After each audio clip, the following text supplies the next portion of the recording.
Il y a quelques années, on nous a appelés Ariège Terre Courage. Une terre d'accueil pour tous ses points. Points culturels, points touristiques, points de la beauté du paysage. La montagne, c'est une richesse. Qu'est-ce que c'est la montagne? C'est un facteur économique, c'est un facteur de reconnaissance d'une vallée par rapport à son milieu éthique. Maintenant, c'est un atout.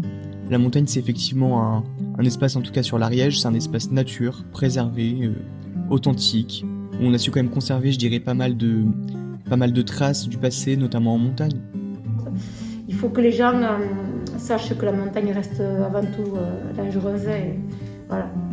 La montagne, c'est le pastoralisme. La montagne, c'est les animaux qui vont en transhumance pour entretenir les montagnes. La montagne, elle a toujours été attractive. Moi, ici, je vois la montagne comme un espace de travail, comme un espace de vie. Pour moi, la montagne, c'est la nature et la liberté. Et le travail, n'oublions pas. La montagne, pour moi, c'est... j'ai toujours connu ça, finalement. J'adore la montagne, c'est la tranquillité, le paysage. Elle est plus belle blanche quand même.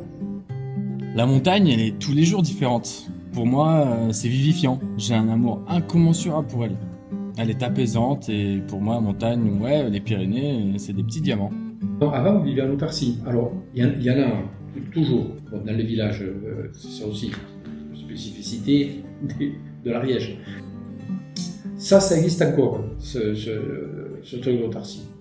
Il n'y a pas forcément de la nostalgie, mais un certain regret. Quand je vois le village aujourd'hui qui n'a plus que 10 habitants en hiver, et que moi je l'ai connu avec 100 habitants actifs, ce sont aujourd'hui des villages d'une certaine manière un peu mortifères.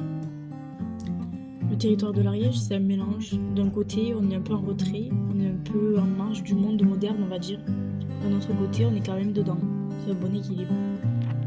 Il y a tout ici. La beauté, la préservation de la nature, quoi. L'Ariège reste une région relativement dynamique, je pense. Contrairement à d'autres endroits, c'est plus détaché des centres urbains. La vie est plus concentrée dans les montagnes, dans les vallées, selon le réseau que l'on se crée. Selon les vallées, l'ambiance n'est pas la même.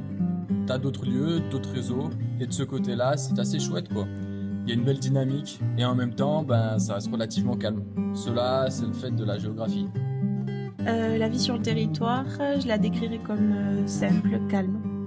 Comment on voit le territoire? Moi, je pense que sur un département comme l'Ariège, la population elle est réduite, donc tout le monde se connaît plus ou moins. Mais bon, globalement, on peut arriver à être autonome en restant sur le territoire. Que ce soit sur le plan culturel aussi, il y a des offres culturelles intéressantes. Pas tout, mais il y a des trucs intéressants. Donc, on peut ne pas rester idiot en habitant l'Ariège. Il y a des propositions intéressantes. Bah ouais, ça peut être intéressant pour les jeunes générations de vivre ici. On est un peu... et on n'est pas dans le côté néo-rural, etc. C'est juste une petite volonté de mise à l'écart, de décroissant. Peut-être que parce que maintenant, avec le travail à distance, je vois qu'il y a beaucoup de personnes qui arrivent des grandes villes, qui viennent travailler ici pour justement notre qualité de vie. Il y a un manque de place important pour les agriculteurs, il n'y a pas assez de terre. Je trouve que cette nouvelle génération de jeunes est magnifique parce qu'il y a quand même une sensibilité différente qui est pertinente. Je les trouve très courageux et souvent déterminés pour que les choses deviennent plus belles dans ce monde. Tu as l'espace d'évoluer, la possibilité de faire plein de trucs. Beaucoup de réseaux, beaucoup de contacts. Et en même temps, c'est un des derniers bastions où tu peux un peu rêver, chercher l'aventure, tu vois. L'Ariège, elle fait que le reflet de ce qui se passe à l'échelle nationale, donc et même internationale. Donc on subit les contre-coups, alors on essaie de s'adapter, on essaie de réagir. Bon, alors après, c'est vrai qu'il y a trop de chômage. Bon, et beaucoup d'inactifs. Alors déjà, c'est une population, je suis l'exemple, mais vieillissante, et bon, donc on a besoin de ça de neuf. Actuellement, je dirais que le territoire est plus ouvert avec une accessibilité qui se développe, un territoire aussi qui s'ouvre de plus en plus au tourisme.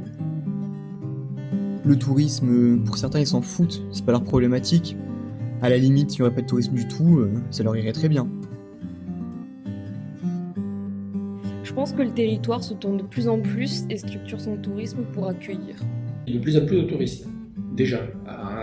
Quantitativement, il y a beaucoup plus de tourisme. Qualitativement aussi, l'offre s'est diversifiée. C'est une offre de qualité qui est concurrentielle avec d'autres régions. Non, il y a eu des efforts qui ont été faits, qui portent leurs fruits. Le tourisme évolue dans la bonne direction. Sur le territoire, on le voit très bien aujourd'hui. Il n'y a pas de neige ou très peu de neige. Mais je dirais qu'on a la chance aussi d'être sur un département qui offre des doubles saisons. Il va falloir se diversifier aussi. j'ai vu les choses évoluer.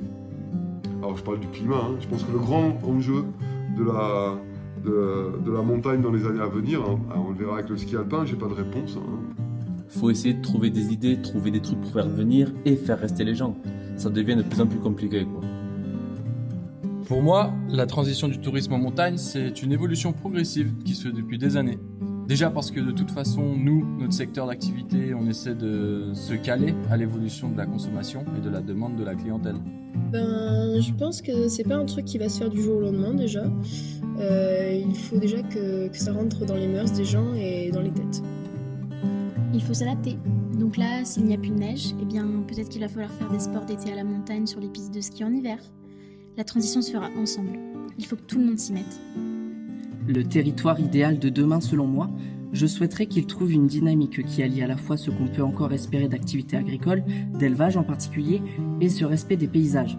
Qu'on puisse accueillir des gens qui veulent y travailler sur des choses qui peuvent être innovantes ou peut-être artisanales. À condition, encore une fois, qu'on trouve des solutions à cet isolement. Ou alors, il faut inventer des choses qui feraient que l'isolement ait des avantages. Voilà, plus que des inconvénients. C'est un territoire qui vit, un territoire animé, un territoire qui a une telle ressource aujourd'hui de pouvoir la conserver et de pouvoir la partager. L'objectif ici, c'est de maintenir les populations pour pouvoir maintenir les services, maintenir les écoles, les commerces de proximité.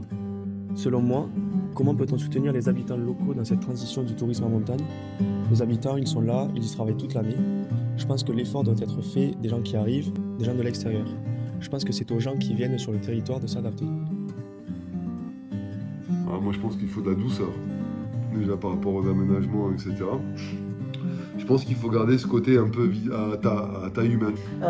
Moi j'aimerais que la jeunesse et puis les gens prennent conscience qu'on a la chance d'avoir la montagne, la nature et qu'il faut la préserver.